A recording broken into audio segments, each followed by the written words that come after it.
Chers frères et sœurs dans le Seigneur, le message de ce soir, nous allons le lire dans les deuxièmes livres de Rois, au chapitre 22, du premier verset jusqu'au 9e. Pendant que vous prenez vos Bibles pour lire avec moi, je vous salue tous dans le nom de notre Seigneur Jésus-Christ et que Dieu vous bénisse. Nous pensons que ce message pourra vous édifier. Et donc dans les deuxièmes livres de Rois, chapitre 12e, la Bible, au chapitre 22 plutôt, premier livre de Rois, chapitre 22. La Bible dit, on resta 3 ans sans qu'il y eût guerre entre la Syrie et Israël.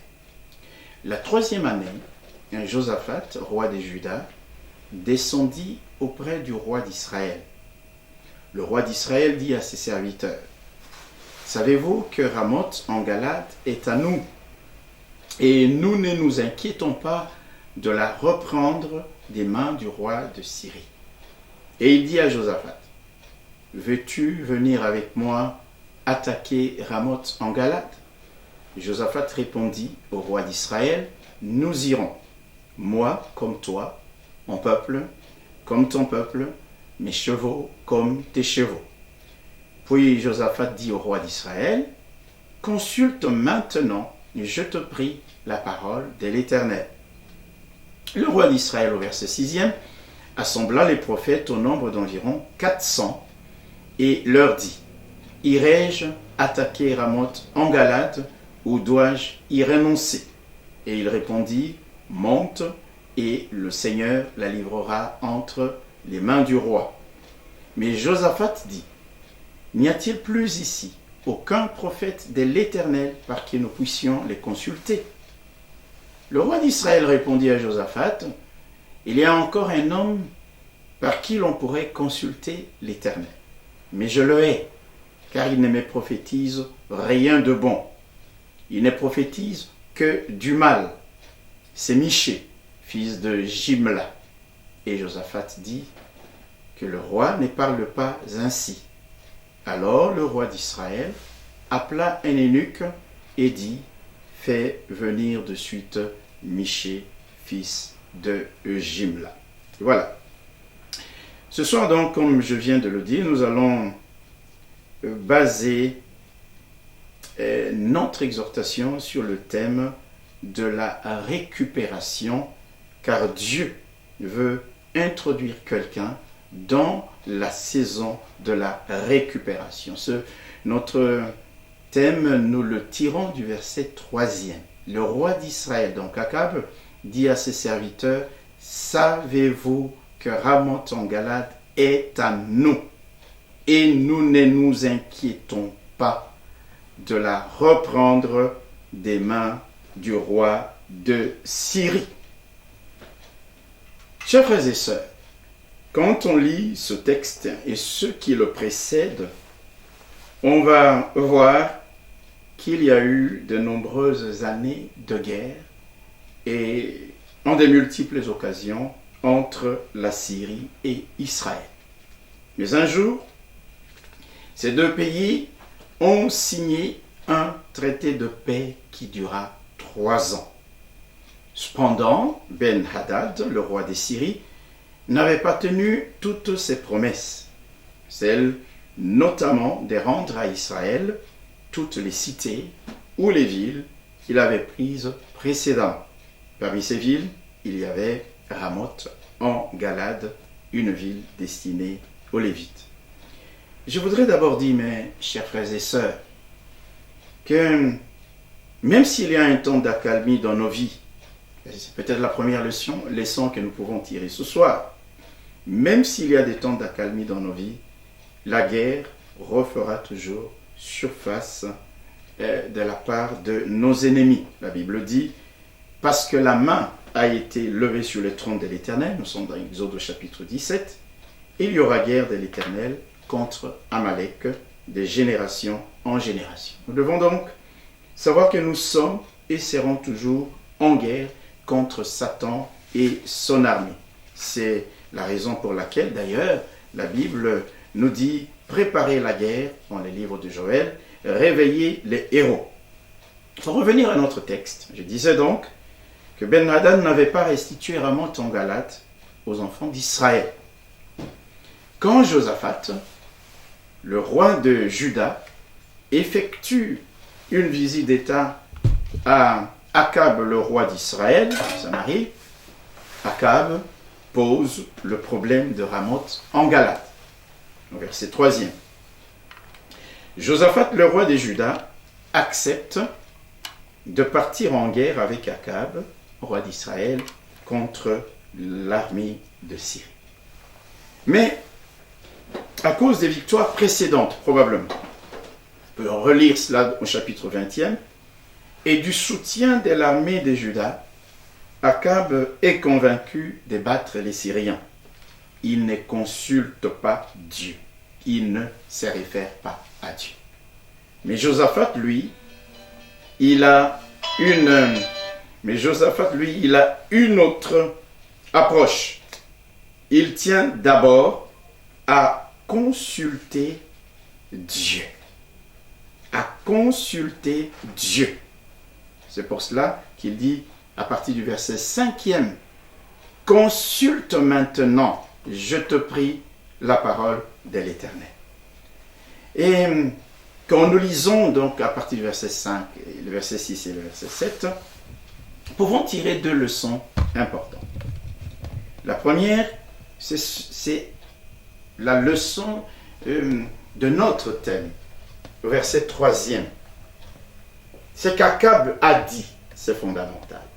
Savez-vous que Ramoth en Galade est à nous, et nous ne nous inquiétons pas de la reprendre des mains du roi de Syrie.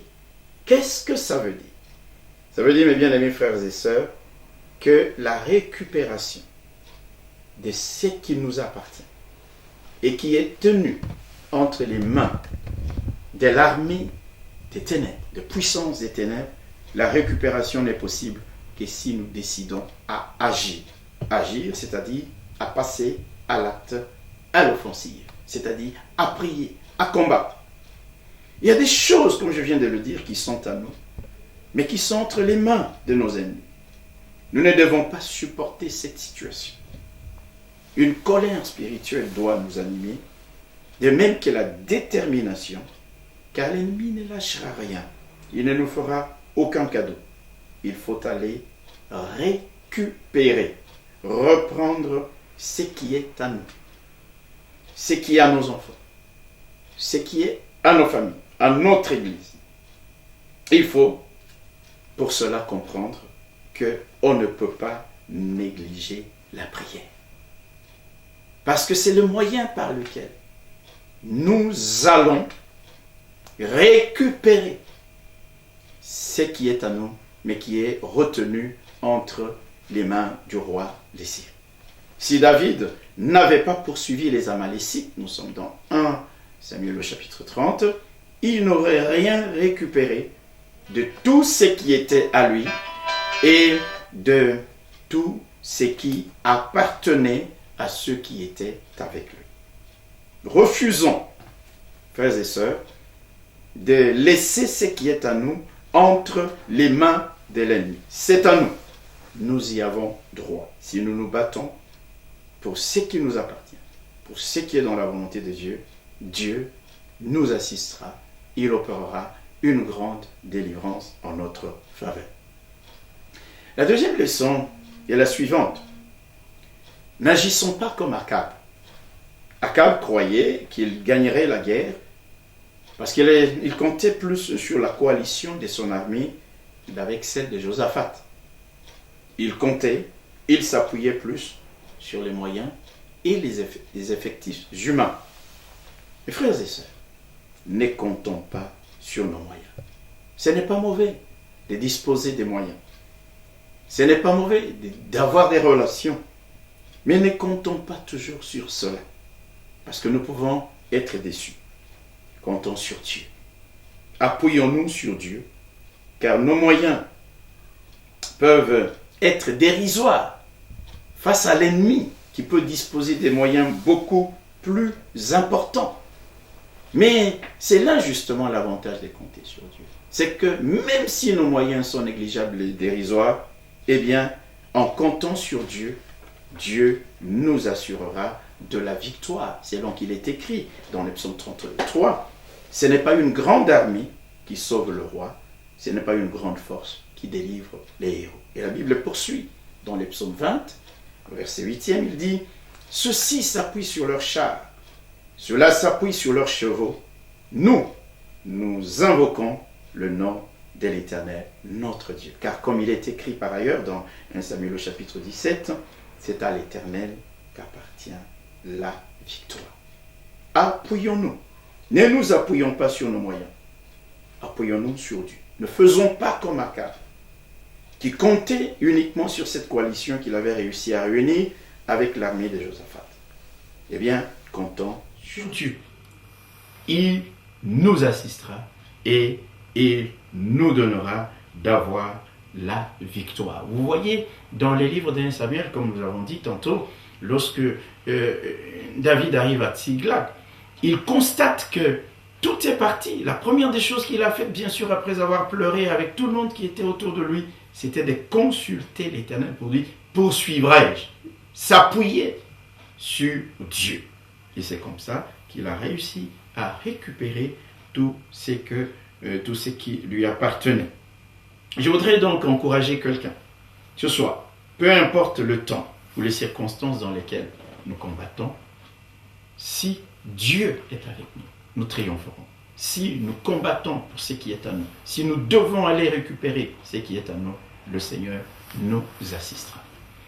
La troisième petite leçon que je voudrais qu'on tire, nous l'avons vu dans les versets 5 à 7, c'est que Josaphat, comme nous l'avons dit, voudrait, avant d'aller combattre, consulter Dieu. Mais Akab fait venir 400 prophètes qui ne disent que du bien. Oui, va. Oui, Dieu a déjà livré vos ennemis. Josaphat, dans les discours de tous ces prophètes, discerne qu'ils ne sont pas de Dieu.